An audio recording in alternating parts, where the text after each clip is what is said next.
It's a good win. There's a lot of people. It's like Woodstock, except everybody's got their clothes on. Don't eat a damn snack. You're like my wife when you get in space. You just get lost. It's a hat! Short steps are better than long steps. That's the only time in your life you're going to hear short is better than long. It's a hat! It's a big week, everyone. Welcome back to 614 Headsets, the show where we say football is unconditional love. We couldn't agree more. It's a big week because your boy just had his final day of the school year.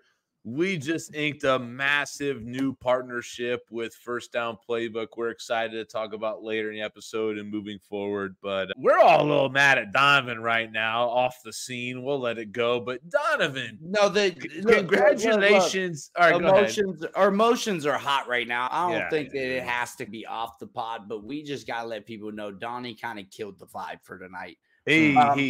But we're bringing it back up. Me and Kyle are locked in. We're bringing it back up. Donnie killed the vibe. Vibes are high, baby. There's great things going on amongst these three men right now. Like I said, a new partnership for the boys. Donovan, congratulations on moving into your first home. How can you be a Scrooge when you got a new house? Yeah, dude. Congratulations with all that. Behind the scenes, my boy Ryan maybe have something to talk about in the future personally and stuff, but he's my boy. He's rocking it. Boys, what's up? How's your week been?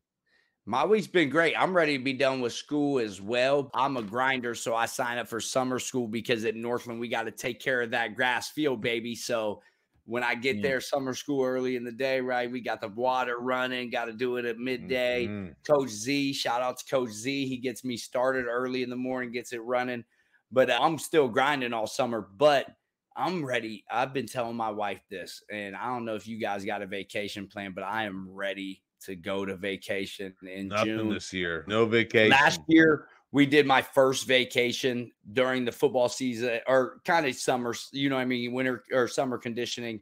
And because I have a great staff now, right? And I trust those guys 100%. Before, I had a lot of moving pieces in the staff and have felt like I had to be there every day, nonstop.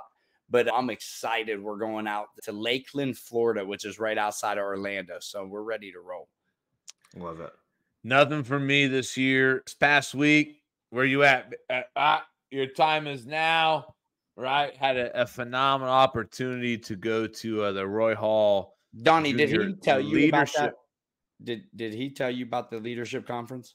I saw that he went, and it looked. But did he tell you he was going? Is my question. I can't help that. That's out. You're not Donnie. Let him answer. No, I don't think he did tell me. That's great of him to go to a leadership conference when he got two of his guys and not let him know about the leadership conference, right, Donnie? Like that kills the vibe. To be honest, like the fact is, Roy Hall, we appreciate you being a part of Gahanna City Schools and Gahanna programs. And there was an open seat at a VIP table. I got the invite. I went. It was a phenomenal day. I can't wait to throw some amazing one-pointers out and then the future thought of the pods that we're going to get into. But can't wait to get into it. Today's episode, Who's Who with Mick Walker. Going to talk about some of the top prospects, get into recruiting, get into camps and different things around the area. Lately, almost every high school, every corner has done their combine, their showcases. He's going to talk about some of the top players. And we've each divvied up this side of the pod so far. Coach Sayers, the inaugural one, he talked about tough love. And for me, last week, I talked about enjoying those small moments and pressing pause a little bit. Donovan, you have today. What's your challenge, quote, word, or lesson for people? So the word I've been thinking about these past couple of weeks, because it's been thrown around at my work a lot, just with where we're at and a new site, new process coming around. But really, the past couple of years, that word is change. And I think part of this is a challenge to listeners, like Coach Sayers had a couple of weeks ago. I think change is inevitable in everybody's life, but especially in the profession that us three are in, and a lot of our listeners and viewers are in as coaches or teachers or all the above. And I've been thinking about all the change in my life and the world the past 1 to 2 years. And I would say that my challenge to listeners is embrace the journey of change, right? Change is inevitable, and embrace the work that it takes to change from the seniors that you graduate over, to change from moving somewhere new, to embrace the journey of changing into a new scheme, to a new athletic staff, whatever it may be. Because I think we as a society, if we embrace the journey more of changing itself, I think the outcome in the end will either be better for it or just spun in a completely different way than we anticipate. I think a lot of people are afraid of change. I know I certainly was, and I still am to some extent, but I think a lot of times we hype ourselves up so much to worry about the end result of what's going to change versus trying to value the process and the journey of how things are changing and looking at it for what it could be at face value, but what it could be in a positive way towards the end. I think change is hard, man. I think there's a lot of people that are scared of it. And I think the biggest thing is bet on yourself. I think more times than not, when you bet on yourself or you accept it, there's a lot of different things, personally, professionally, that you want to tackle it. At the end of the day, bet on yourself, listen to yourself, go down those avenues, chase your dreams. Don't be afraid of the change. I feel like more times than not, it's going to work out. You know what I mean? Honestly. I think also like change, I also think brings the word up to my head, like challenges too. It brings new challenges. And as a person, as a man, like if you have change, you're going to have new challenges to navigate and how to navigate through those. And I think that we'll wrap up real quick. For us, we have to, as coaches, we have to embrace change because every year we change players, we change kids. Literally every time. High school football coaches, change is huge year to year because you have to change how you attack with your personnel, with your game plan, with your plays that you run according to the change that you had, right? Like I think about for our guys, right? We lost some great seniors. So change is a huge thing that brings new challenges. Hey man, it's funny we're talking about this. I bought this years back and it sat in my room and I'm getting ready to take it to the classroom. Doubt kills more dreams than failure ever will, right? When you think about change, you think about being scared of change and tackling something, man. How many times has your mind talked you out of something, which is super interesting, and tying this back into, and this, we had no intention of doing this, but listen to a speaker at Roy's leadership conference, right? It was a Dr. Wilkes, and she talked about it takes your brain 5 seconds to talk you out of something. She talked about the science of things and how you maybe would be compelled to do something or have the thought to go talk to somebody or do something. She said in 5 seconds, your brain can talk you out of something. That's how powerful your brain is and how you have to have strategies in the moment and strategies to strengthen your brain and different things, because that's how powerful it is and how it can control your emotions and what you do and ideas about failure and change and things. Don, that's fantastic, man. I think that's a great challenge. I actually like that one. That was great, Donnie. Change is a new challenge, and we all need new challenges in our life to become who we're going to be at the end of the day. And I think everything that we go through is something that's building us up to be able to handle the success later on that it's going to give us if it's a hard time that we're going through a change and different personnel. I just think about in football, man, that is the personnel, right? Every year you change in high school football. Like we don't get to recruit kids for this specific offense or specific defense that we run. We get to coach who we have and work with what we got, right? Like my main quote with our coaching staff is, don't ever talk about what we can't do because of what we don't have. Just only focus on what we can do because of what we do have.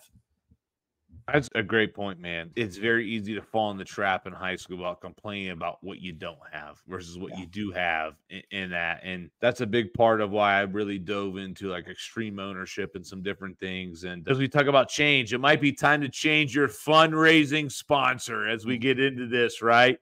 And this show is proud to be a partner with Fundraising University Ohio. They are a sponsor. They power the show.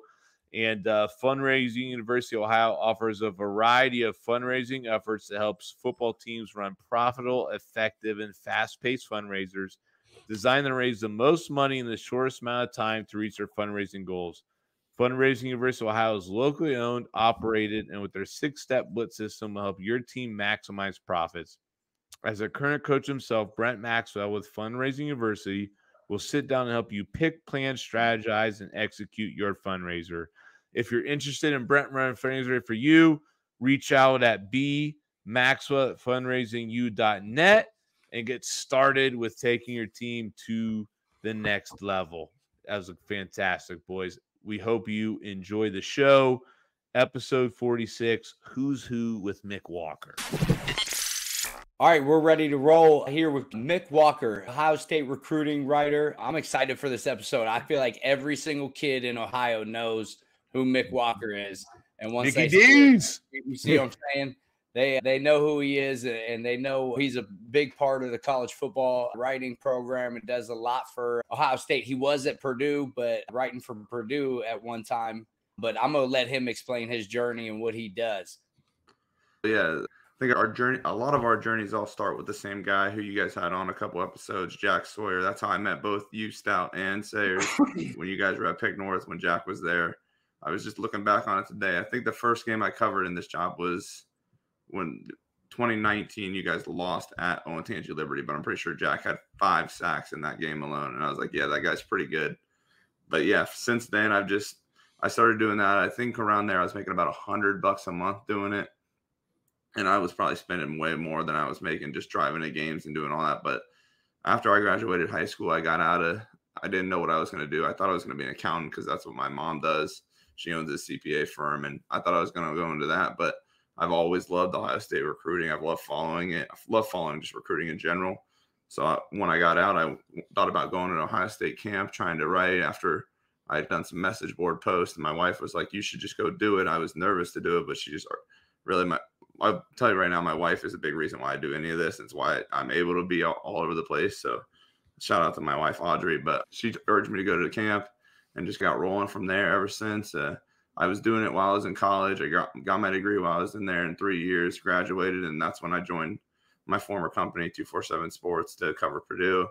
Worked there for 2 years. And now I'm over at On3, which is a great new startup company by Shannon Terry, who started all the recruiting websites, and he's a legendary figure in the recruiting game. So I'm happy to be on his team now, covering Ohio State, being back in my home state and being able to cover everything that I want to cover and cover it at a high level. Speaking of that ONTG Liberty game, Jack Sawyer might have had 5 sacks, but I'm pretty dang sure we had about 5 turnovers that game as well. So could you imagine though? Please don't say that game ever again, because shortly after that we made some changes. Him at quarterback though. If we would have started him at quarterback like we did week 4, then we would have been. These were things that led up to those decisions. Yeah. It's just funny how you remember everything. And so like I'm sitting here and he goes 5 sacks, and then like my mind, because you guys know me, I'm a little bit of I don't know, like I remember a lot about a lot of things. And I was like, I'm pretty sure we had about 4 or 5 turnovers that game too to go along with it. But and I think we were on defense the entire night. That's what I'll say. Yeah, and then I think it was, like you said, a couple games later, I was at Dublin Coffman when you guys beat Dublin Coffman, and that was Jack throwing the ball to Chris about every single snap of the game when you guys threw it. The best onside kick I've ever been a part of. Best onside kick. That was the most hype I've ever been at a football game. So we went we had that was week 1. We went Liberty, I think Northmont, Westerville Central. After the Westerville Central game, not many people know this, but Ryan Sayers and Kyle Stout were ready to about fight everybody in the coach's office that night. We were there till about 1:30 in the morning, and it was like slam the door shut, put it out there, say how you feel. And I remember Ryan and Kyle didn't hold too much back in that room, if I remember right. And as a group, I think we left better. You know what I mean? I think that's a great opportunity of telling as a coaching staff and different things. Like sometimes things don't work how you thought it would, right? And conflict is okay as long as you can have communication and respect one another. And the end result was making a lot of changes and changing identity. And next thing, like, we went on to win. It was like 6 out of the last 7, almost 7 out of the last 7, and have a really good year. Yeah. We went 6-4 that year. That was a crazy year. I feel like that year we learned a lot about ourselves as coaches and as like a team at Pick North at that time, because, hey man, Northmont come in and smacked us. Then Westerville Central like 48-0. Do you remember? That was crazy. It wasn't 48-0. It was really close at half. It was manageable at half, and then we had a storm that put us early, though, on a delay for a really long time, to the point where like our kids were like ordering McDonald's and stuff, and people were running them food and that. We don't got to get into that, but let's get to know Mickey D, Mick Walker, in the best segment. Ryan, get us going. The best segment of them all, my favorite. The Pick Six segment is powered by Story Rivals Sports Media. Championships, friendships, and life lessons are among the most meaningful parts of the athletic competition. We are passionate about preserving them by offering the most unique highlight experience available. That's right. And Story Rivals delivers your team's content with services designed to change the way you experience these unforgettable moments now and for a lifetime. Story Rivals now offers a complete team apparel and player shop customizable to your program. Contact us by email at info@storyrivals.com to schedule an appointment with a member of our team. And I'll challenge anybody. I don't know if anybody's going to be crispier than us at a 7-on-7 this year in the All Blacks, baby. Get to the first question, Ryan. Let's go. It was 41-6, by the way, Kyle. I just checked the score of that game we were just talking about. Let's not talk about that. Sorry. All right, first, I'll kick it off, Mick. Since you're around a lot of high school football coaches, right, all the time, you're traveling. I know you're with kids. You're all around and just contact the high school coaches a bunch. Who's one high school coach that you right now, it could be in Ohio, Indiana, whatever, that you would say if you were a high school football player you would want to play for? Oh man, that's a tough one.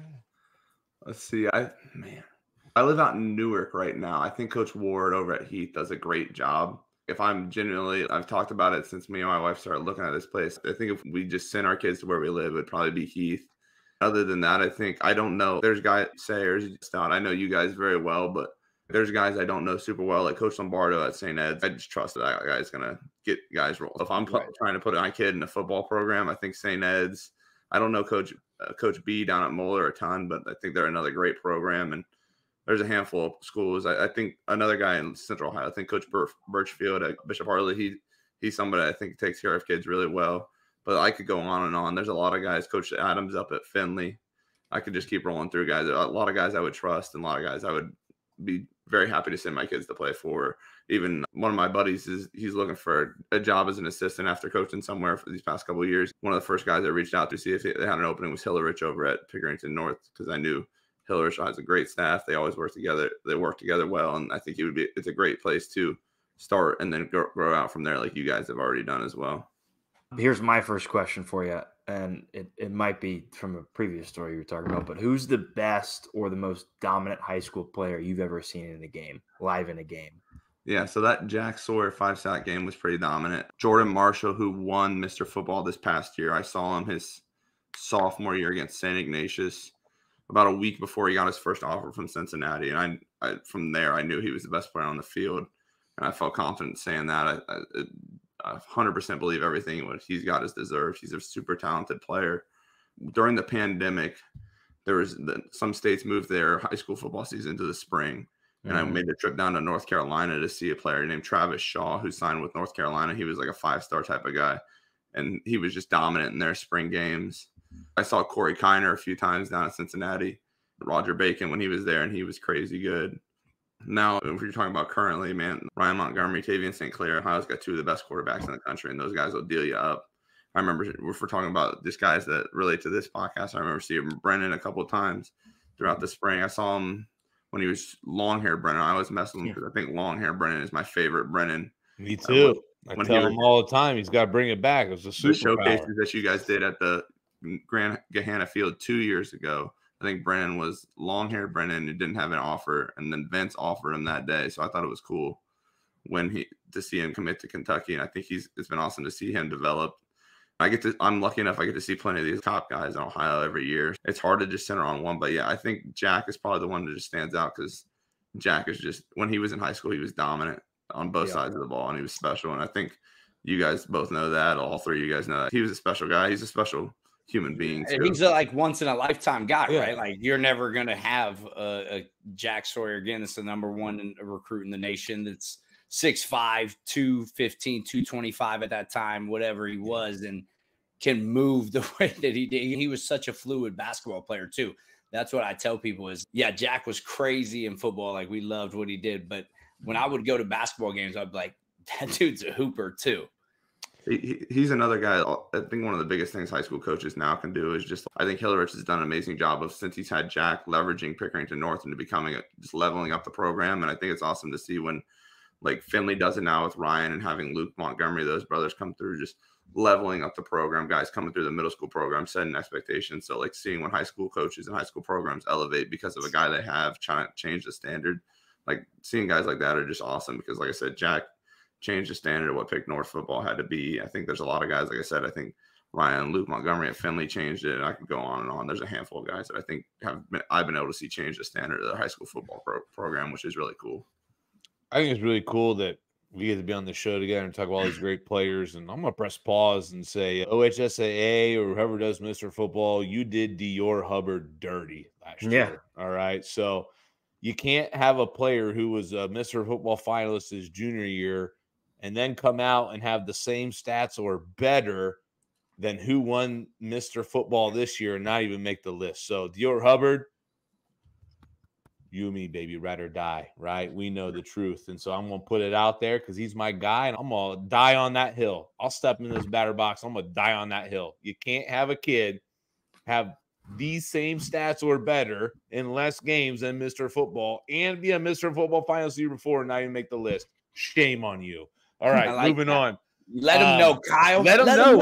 I'm fine. I'm going to let him know. I'm going to die on that hill. I got nothing else to stand for. You did him dirty. You did Dior Hubbard dirty. I respect it because that's one thing I feel like, too. I take a lot of those things personal as well, just because it's personal, man. For our kids, like, you want your kid to be put on that pedestal. So I feel you, my guy. Personal. Less carries, less games, managed them, kept them healthy, had a phenomenal year, has the same production, if not better stats or same stats than the year before and the Mr. Football, and doesn't even make the watch list. It's a shame. All right, moving on. All right, EA Sports NCAA came out, right? Everybody's excited about that highlight that was there. It's making its return. I want to ask you, Mick, what teams are you building your dynasty with, or what did you used to build your dynasty back in the day with? So I'm growing up in Columbus. Obviously, my family was all full of Ohio State football fans. I think the Chip Kelly era, like the later Chip Kelly era, Oregon probably is what got me in. I think I remember like a sports science thing on ESPN with Michael James, who was a running back there, and he clocked like 23, 24 miles per hour. And I was like, that's awesome. And I've just been hooked on the opposite side of sports since. So Oregon's up there.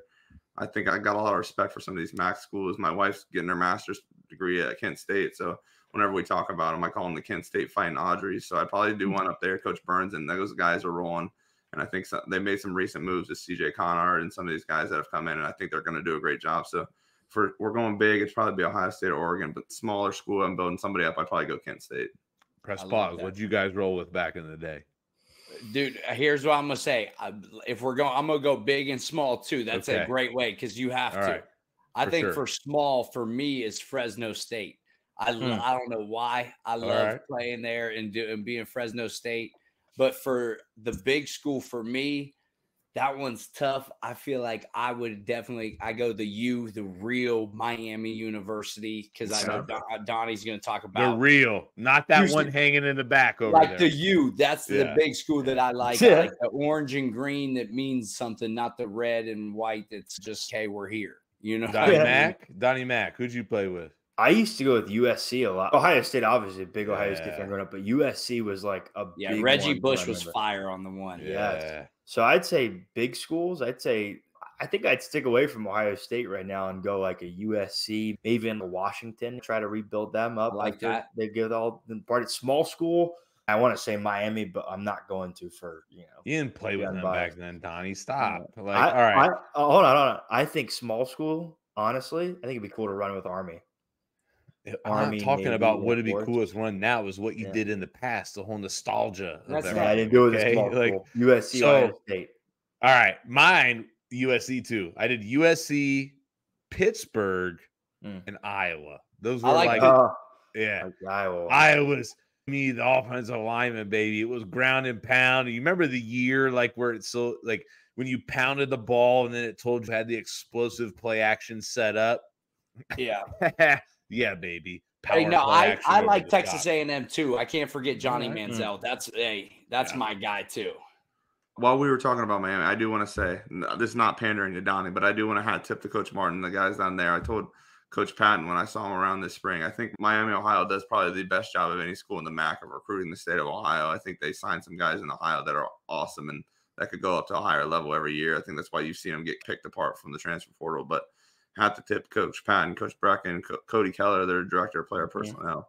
They got a great staff down there that recruits Ohio. So shout out to Miami and for what they do with recruiting Ohio. Shout out to Coach Martin. You suck, Donovan. Go ahead. Next question. Yeah, that's what I'm saying. Let's move on before Donovan gets too happy. He finally gets a compliment. First turns into Miami pod. Yeah, we're done with that. But hey, so my next question for you is I feel like it's 2 in 1, but what's the hardest part about your job that you do? And then also what's the biggest misconception about your job that you get from people? Yeah, so I think it's similar. I think a lot of people, first and foremost, when you talk about my job and the position I'm in, I think a lot of people think that I'm in charge or have any say in rankings or stars and any of this stuff. Yeah. More than anything, I'll have guys ask me how do I get stars or give me some stars. I don't have any say in that. I don't do that. And I personally don't really enjoy doing that. I'd rather come talk to you guys than actually try and evaluate guys because truthfully what I say doesn't matter. So that's why when I first got into this, I thought I talked about Chris and I thought Chris Scott could play at the Big Ten level. I thought he was going to be a stud. And I think he had a good career at Cincinnati. He's in the portal now looking for a new home. But it just, as you get into this and start doing it more, it just gets tough to truly talk about what you think about guys. Cause I don't, the last thing I want to do is say a guy's going to be X, Y, and Z, and he turns out to be something different because I don't know, I'll always know the whole story. And I don't want him or his parents coming to me in a couple of years saying, hey, you thought he was going to be this and he's this. When I don't necessarily love rankings. I don't love all this type of stuff because I don't think it's super great for the kids. But I think On3, we have a great staff with Charles Power and Cody Belair that does a great job ranking guys. And I'm happy that they get to do it because it allows me to be more relationship and be able to talk to guys, talk to coaches. And that's what I enjoy doing. So the rankings part is probably the biggest misconception just because it's like a loaded answer every single time we talk about it. And I don't always love trying to put expectations on guys. I think there's much better guys with much better football eye than I am. So that's a big thing. I'll do the inverse with my second question. What's your favorite part about your job? Yeah, by far my favorite part is going to I love making these trips in the spring to go see we go to Sayer's background right there. I went up and saw Coach Park up at Fitch this year, and he's a great guy. He always, every time I go up there, give me some food, give me some gear. He treats me like I'm a 5-star guest every single time I go up to Fitch. So I love going around. TJ's the man. I got a lot of love for TJ Parker. That's the man right there. So yeah, I love going around the schools. You talk about Youngstown. I like Coach Reardon up there, and there's several other coaches up there I love seeing. So it's really just those relationships. That's why I like going to the college days, the college showcases, the college days, because I get to see, even though it was pouring down rain and it was an awful day at the Gahanna one. Love you guys, but it was bad. I still got to talk to Stout, and that was fun. Same day, I got to stop by and talk to Sayers and talk about what he's been building at Northland, how that's been going for him. And I just love seeing that because I know where it was and what he told me when he took over and where it's at now is amazing. So talking about coaches, seeing what they've been able to do is awesome because truthfully, we talk about Jack Sawyer, and Jack's a great guy. And if I went up to go talk to him, he would know who I am, and I imagine we'd have a good conversation. But Jack's going to be in the NFL here in a couple of years, and if he forgets about me, that's perfectly fine because he's got a ton of stuff going on. I don't think Stout or Sayers or Donnie or anybody's going to, these coaches, or forget about me, which I enjoy. So I enjoy talking to them, and I can come back to them year after year, regardless if they have a Jack Sawyer or if they just have a handful of guys going Division III football. So the coaches and the relationships with them and the players and the parents, that's got to be my favorite part of it. And I think the biggest thing is you're a grinder, man. You do it right. You build relationships with people. You care. you don't burn bridges with kids or coaches as you go. I feel like every time I turn around, there's Mick Walker. Right? If I go and coach a camp or I go and do something, there's Mick. And next thing you know, I'm over there talking to Mick for 20 minutes. I'm like, Mick, I got to go. I'm here to coach. Like I messed up. I've been over here talking too long. And I'll be honest with you, man. I don't know if there's anybody that hits the pavement harder than Mick, man, and goes to the stuff. And you're just a grinder, dude. For sure. Even since I was at Pick North, that's when I first met Mick. Like I was super young at that point. I was probably like 22, 23 years old. And then I took over at Northland and I gave him a hard time my whole first year. Man, why don't you better get over here? And then he's been there ever since and got over there and showed us love ever since, which has been great. So I just love when there's guys in the game that aren't looking for the recognition, aren't looking for the pay too much. You're right, that they're out there just grinding, working hard for the kids and writing about the kids. I'm going to close it out, Mick. And just for me, is just I want to learn more about you too. And what's your dream job in sports or journalism? Is there a master thing you're working towards? No, this is it. This is being able to cover Ohio State, because I was talking to one of my coworkers about this the other day, Matt Parker, who does a great job covering Ohio State with me. And we were talking about just covering not only Ohio State football recruiting, but basketball recruiting, wrestling recruiting. And I do it, and I do so much of it simply because it's the information that I want to know. If I wasn't doing this job and I was working as an accountant, I would be the guy with subscriptions to all the Ohio State sites trying to get as much information as possible, because that's all I enjoy doing. So being able to in a position where I get paid to do it is awesome. Getting the perk of being able to drive around and see guys like you, see guys in all different corners of Ohio. I haven't been doing it for so long that I get to see guys from high school to draft, but knowing that there's some guys that I'm going to see high school sign with the MAC and end up going to the NFL, like being able to, my wife gets on me every single time because she doesn't necessarily care when I sit there and go, I saw that guy in high school, because I just tell it to her so many times. But that's probably one of the coolest things, even if I don't get to know the kid as well as I do, being able to say, and I saw Jack Sawyer have 5 sacks in a high school football game, or getting to say that I got to see Tavian St. Clair start a football game and play really well at Bell Fountain, so on and so forth. I got to know Dior Hubbard, who we talked about earlier. I got to know some of these guys that are going to, I know, go on and be successful in college is awesome. So doing what I do now is definitely my dream job. Like it. Let's get into this main thing, man. Let's get into the meat and bones, right? Let's get to it.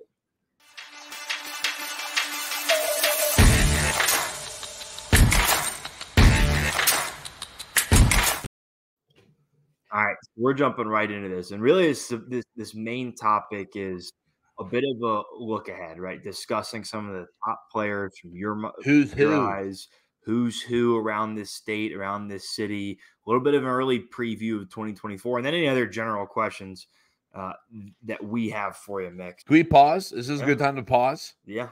Press pause. Pause on the recording. That's what that's doing. Press pause when we're talking. I was like, I can press pause.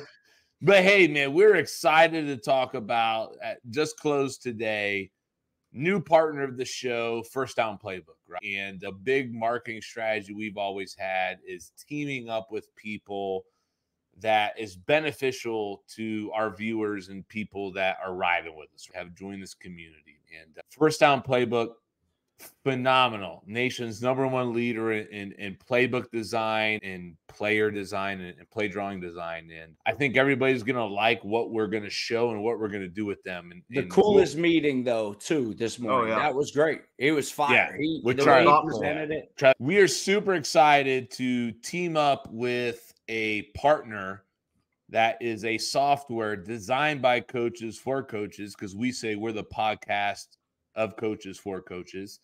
And in the next couple of weeks, continue to roll out and show you everything about FirstDown Playbook. But right now, if you're looking for the premier playbook software, go to FirstDown Playbook, use the code headsets24 and mention us to get $100 off your subscription. And we're going to talk about it more and have something a little bit more official. But that's what we can do right now today. And as a head coach, for me, it's huge because it's so much cheaper than all its competitors that are going against, because some of us obviously are in programs that don't have as many resources, don't have as many fundings. What we raise is what we can use. And so what I've saw from this and what I took from the meeting is that that is super affordable. It is something that you can use every single day. Your players can use. It's amazing what you can do with it. While we're talking about it, the thing that stood out to me the most, and I've used everything. I know how to use Microsoft Visio that they use in the NFL and everywhere else. I've used it. I used it for years. I've used some other things. And what I can say is this, the fact that you can put your entire community on there, youth league, middle school, flag JV, football, varsity, flag football, you name it. You're going to put your entire community of football on there. Unlimited. For a $700 team subscription. And if you use our code, you'll get $100 off. So for $600, you're going to have an app, a playbook, QB wristbands, scout cards, you name it. Everything you would want to do with football. And I can't wait to start showing it on Friday with Let It Fry Friday. That's enough of that. And we'll talk more in the future, but we're excited for that partnership because honestly, that's us though. Like we've honestly tried to say like people who we partner with are companies that fit in our space, companies that would benefit, that we believe in, benefit our users, people who listen to us. So Story Rivals, Fundraising University, and now FirstDown Playbook. If you're a coach, you're a program, your organization, you use them, all three of them, phenomenal men. They're going to help take your program new heights. Donovan, who's who, bell of the ball, Mick Walker. Let's go. Hey, Mick, I had a question for you right away to start this thing hot.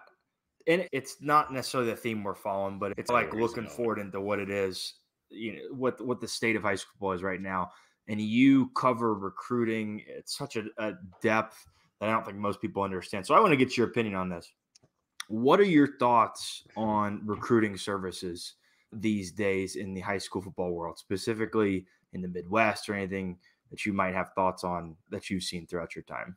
Yeah, I think the first and foremost, I think recruiting networks like On3, some of the other companies I've worked for in the past, 247 Sports, Rivals, they all do a great job. I think On3 is on the cutting edge of a lot of technology, so that's why I wanted to be with them when it comes to rankings and profiles and the NIL stuff and getting involved with that. I think all those guys do amazing work in the Midwest and do a great job.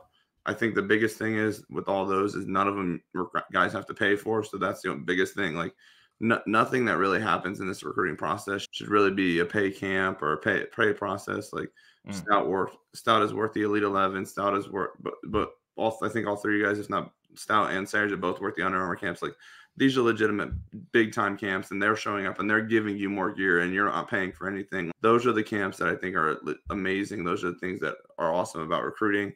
I think some of these places that make you pay a ton of money for a camp, or if they say On3 is going to be there, you feel free to ask me. I'll let you know if I'll be there. I'm at a lot of different places, but I'll gladly tell you where I'm not going to be, because a lot of companies are willing to just slap a logo on there and charge money. So I think recruiting services in general, I think they do a good job, but you just have to be very careful and be very cognizant of what's going on, because if you're having to pay for it, it's typically not worth what you're doing or interested. Because the biggest thing in high school football recruiting is it's you three guys, it's high school football coaches, it's those relationships that the college coaches will be able to come and rely on and talk to. That's bigger than anything about a pay company or a scouting service or anything like that. That is the biggest thing I worry about with recruiting services.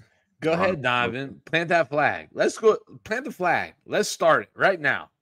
Because it's been building. Let's just plant it. Like, you know what? I'm in the mood to plant that flag, baby. I know who you're speaking against. You don't got to say it right now. There's a lot of companies out there, and I know one listens to this show because he literally mentioned and put a comment up exactly after last week's episode about comparisons to the Thief of Joy. We all know what I'm talking about because we've talked about it. How about the lower ones, though, Mick, that try to charge kids and try to make promises and do things like, I don't know, man. I just don't feel in this day and age a kid should ever have to pay for a recruiting service. No, I guess I take it a little. I think what NCSA did when they were around, I don't know how much they're active in recruiting services anymore. I did have experience with them in high school. I worked with them some when I was in high school because at the time I thought I was going to go play college football, and that's what I wanted to do. I ended up not doing that, and I'm very happy to be where I am. But I think any of that stuff that charges or makes you pay, I really don't see the value in it. If somebody tells me there's value in it, I would love for them to tell me how. But like, I know at On3, I'm not going to charge guys for anything. Like I said, those 2 camps that I mentioned, those are the 2 best camps in Ohio that you're going to be able to come to, and they're in this state every single year. They're not going to charge you anything. Matter of fact, they're going to give you gear and give you stuff to even show up and be there. Like, those are great stuff. Brian Alt, who was at a couple of your guys' conference, he does a great job at Catapult, doesn't charge a thing, shows up and gets data. Alan True, who's another guy that works for a competing company on On3, but I've worked with in the past. He doesn't charge a thing. He's always out helping guys. Steve Wilf on On3, director recruiting, vice president of recruiting, transfer portal stuff. He does a great job, doesn't charge a thing about anything. So a lot of guys that can help you and that are willing to help you will not charge a thing. If guys are trying to charge you, I don't really think they're out to help you. I think they might just be more out to help themselves, and then they're also going to be able to get paid. Hey, Brian, if you're Ryan, hold on. Brian, if you're listening, I reached out to you. You talked about a camp and some things. 614 Headsets is ready to roll, baby. We're ready to bring the sponsors. We're ready to bring some of the people in the chamber to do something big. I messaged you back about doing something. We're ready to roll, man. You let us know when you're ready to put on a fantastic type of a clinic in metrics and data with Catapult and all of our sponsors. We're ready. Alt does a great job. He's phenomenal. Like he's genuine. But what I'll also say is though, or ask you, Mick, is like most of these college coaches, right? They go to you guys that are like the certified writers for the program, and like you are Ohio State guys, and they go to the coaches. They're not right. No. That they're using you guys more because they know that you guys are hitting the ground and you're working. I feel as though that there's some people that or some places that might be charging kids and doing a lot of different things that the college coaches might not be contacting them. Yeah, and that's the tough thing. I think college coaches are going to talk to people that are at places that see things. Like, obviously, college coaches can only be at so many places at once. So if I go to Hannah and the college coach from another university in Ohio had to go to another college to go visit a guy that they're recruiting there, and I see him the next day, he's going to ask me, how was Gahanna? How was that? Like, college coaches want to hear from guys that are out doing stuff. And that's another thing you'll notice about like some of these recruiting services or pay camps. Like, a lot of them are people that you never hear of and you can't find, you can't see, and they're somehow running it all. Brian Alt's going to be out here at camps every single time, working it hard. Alan True is going to be out there. Steve Wilfong's going to be out there. Other guys that are doing this job at a high level, they'll be out there and you'll be able to find them. There's a face to a name that you're going to see. And even so, we mentioned Under Armour, we mentioned Elite 11 camps. They both are going under, working with a guy named Billy Tucker who helps run the Under Armour camps, and he does a great job with. Everyone knows Billy when you see him. This underclassmen report, like it gets sent. These college coaches pay for these reports, all the data, all the testing on the video you get. And again, they do this at such a high level, and these colleges help pay for it. And they do not charge recruits a dime. So I can't say enough good things about them. I think those guys do a great job. Like I said, I mentioned all those other events do a great job. Truthfully, if you have a question about an event or anything that you might have gotten invited to or anything you're going to, don't be afraid to reach out to me. My messages are open on X or Twitter, whatever you want to call it. Mick D. Walker. I'll help you. I'll give you any advice on that. But I just think there's a ton of great events. I think, like I said, those 2 camps, On3 does a great thing coming up next week with some of the top guys in the country called the On3 Elite Series, NIL Elite Series. It's helping educate guys on the NIL space and trying to help them navigate it as they go into the college level. And I think that's an awesome opportunity that I'm excited to be at next week. I'm excited to see how that operates. But again, they aren't charging recruits a dime. They're inviting their families into Nashville. They're taking care of them for hotel stays. They're giving them gear. They're giving them stuff. A lot of these things, if you're having to pay for it, they're using you more than you're getting from them, truthfully. What bothers me is let's dive into this. It's time. Let's get into this. So let's go 3, 4, 5. Let's start with the quarterbacks. I think one of the biggest things in Ohio right now is the QB talent and depth in Ohio right now may be better than it ever has been in a long time. Mm-hmm. You know, I think a lot of us in this area know it, and there might be people listening that don't know it. Who are some of the QBs that have shined this offseason around Columbus and the rest of the state. So the whole purpose of this episode, like we've had this building for a long time, right? The whole idea of this episode was, hey, we know Mick Walker is a grinder. We knew he was going to be at all the different showcases and combines. And so strategically, we set this episode up after it to talk about the best players that he has saw around the state in it. And so you already mentioned a few, and if you want to dive into those, go ahead. But just try to tell us about the quarterback depth in Ohio right now and who stood out. Yeah, I think first and foremost, a lot of the depth and the talent I got to attribute to. There's a ton of great coaches around here, not only high school coaches, but trainers. Obviously, I think one guy that gets a ton of attention now is Brad Mandler, who worked with Drew Aller, who worked with Ethan Grunkemeyer now at Penn State. He's working with Ryan Montgomery, who's committed to Georgia, recently got invited to the Elite 11 over the weekend. So congrats to Ryan. They're a great family, great guy. Happy for him. I think Brad works with a lot of good quarterbacks, but there's also, you're talking about Tavian St. Clair at Bellefontaine. He works with his high school quarterback coach who played at Bellefontaine, is a Bellefontaine guy, and Jake Kennedy. He's another great quarterbacks coach. And I think that's the other thing you're seeing. You're seeing a lot of guys like you guys that have played at a high level come back down to coach high school football, and it's been an amazing success for helping quarterbacks and different guys advance, whether it's just coaching on the field, helping them off the field. There's a ton of amazing stuff with coaches. But if we're talking about specific guys, I think first and foremost, you talk about those two guys, Ryan Montgomery, Tavian St. Clair, both of them top guys in the On300 rankings and all the other top rankings. They're both Ohio guys, both going to the Elite 11 invites. They'll be in California next month to compete against 18 of the other top quarterbacks in the country. And I think they're both amazing talents. But if you dive in a little bit deeper, we mentioned earlier, but Brennan Ward at Gahanna, he's a super talented quarterback. I think he's going to do great things at Kentucky. We got to see him at the Elite 11. He was about 80% or whatever percentage he was there, and he still tore it up when it comes to throwing the football. You keep going up the road. Mason Hines-Stickle at Oregon Clay High School. He's committed to Pittsburgh. He's a very talented quarterback as well. Super athlete, super good basketball player as well. Played baseball. His dad played baseball in Michigan, so he has a ton of athletic genes. So I think he's another guy that's super talented. I'm trying to go on here. Jaron Mock, I picked Scotty Fox and some others. You know, Scotty Fox. I love Scotty. He's done a lot of work recently to refine his motion and get it fixed up a little bit. And he's looked great since I started to see him.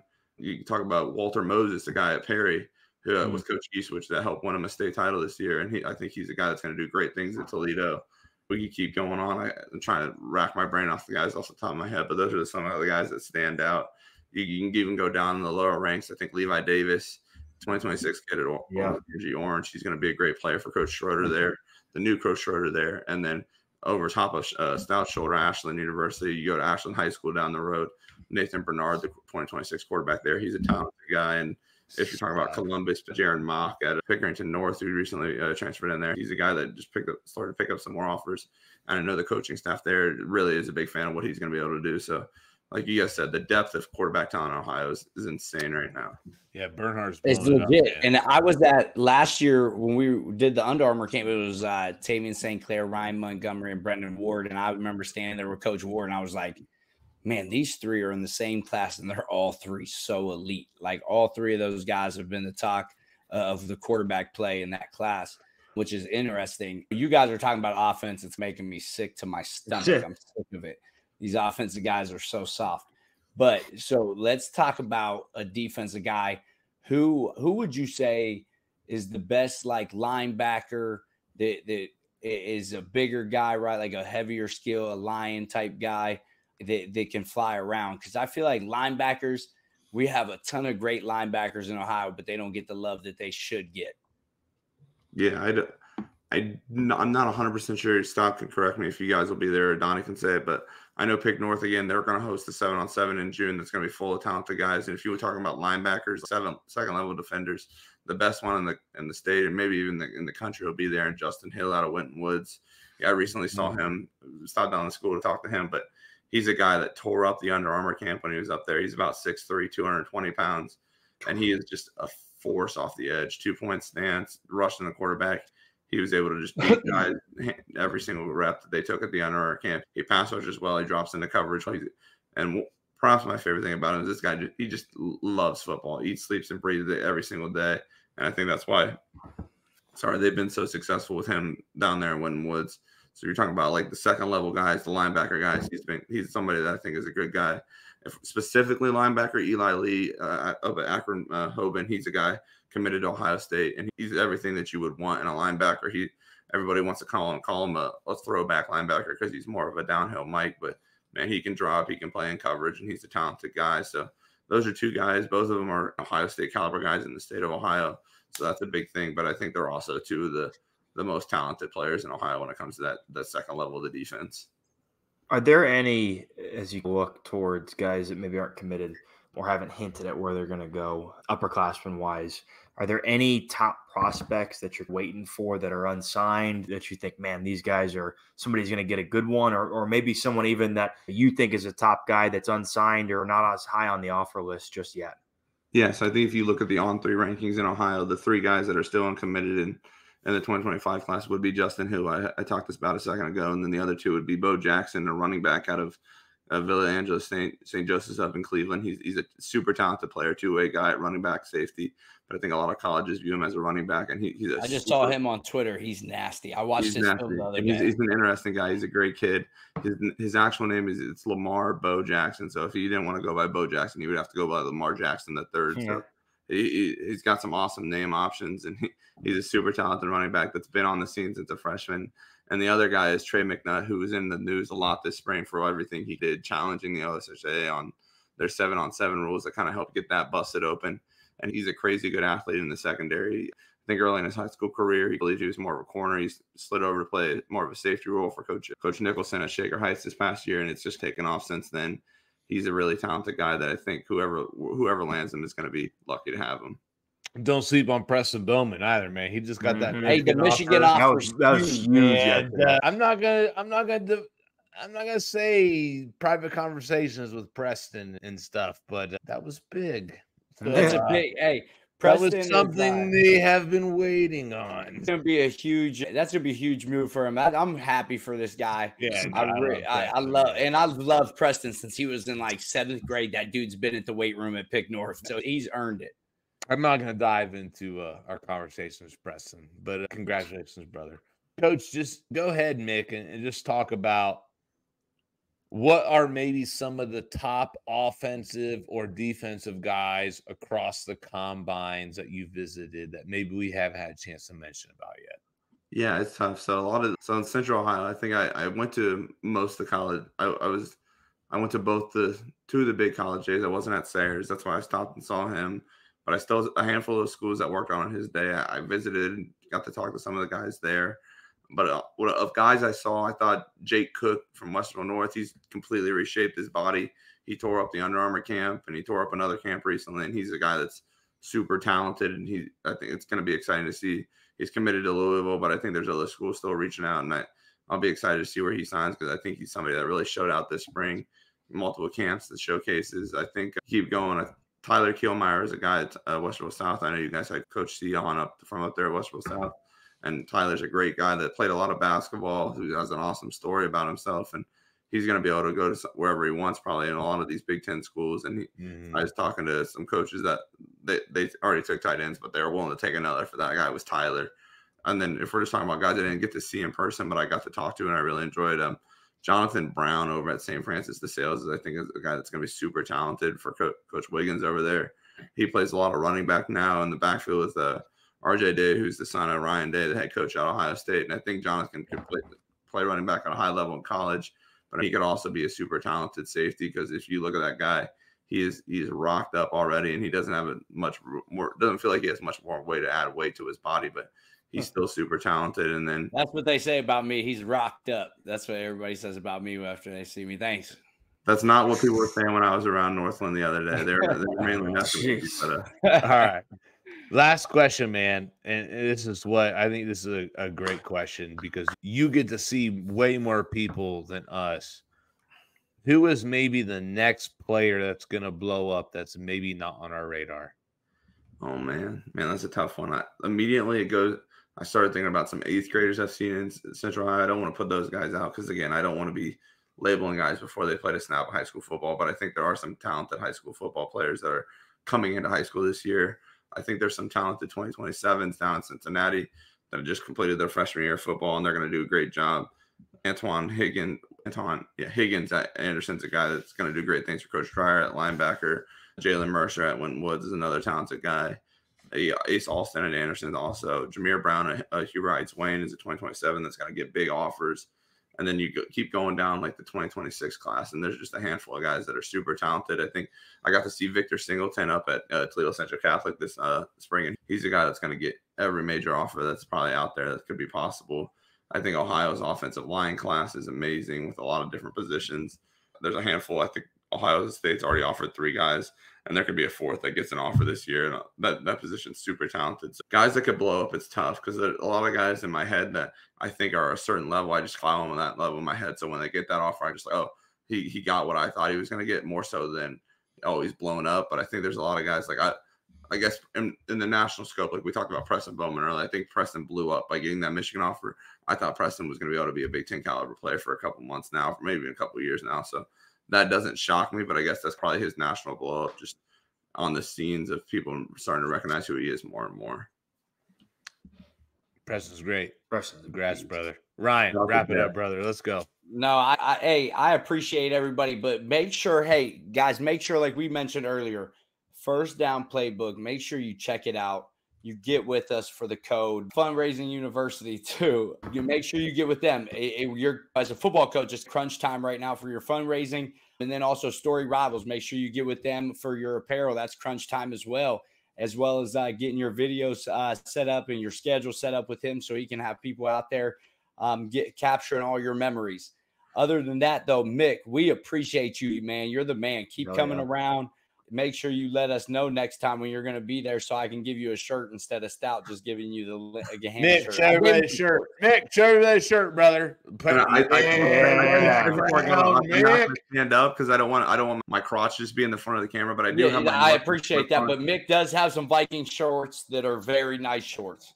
These are it's by that Lap brand that's in Columbus. They do a great job. These are beyond comfortable. And while we're talking about the sponsors, shout outs, Mick. Real recognizes real, Mick. I do want to talk about Story Rivals. Shout out Story Rivals. They've been around since I was in high school, and those guys do a great job. They've done a great job cataloging my alma mater, Watkins Memorial, and what they're doing on the softball diamond this year. Hopefully, they can finally get over the top and beat Sayers School up there for a softball state title. But shout out to Story Rivals, shout out to the Watkins Memorial softball team, and shout out to all 3 of you guys and all the other Ohio high school coaches for all the amazing jobs you do. I say it in my head, and I say it when I talk to guys. I'm just an Ohio high school football coach that doesn't have a school to work, that doesn't work at a school right now. That's really how I view myself, and I'm lucky to be able to do what I do, be able to talk to you guys. We appreciate you, Mick, man. Keep grinding. Let us know if you ever need anything from us. And Story Rivals is great, so reach out to them. One love, everybody.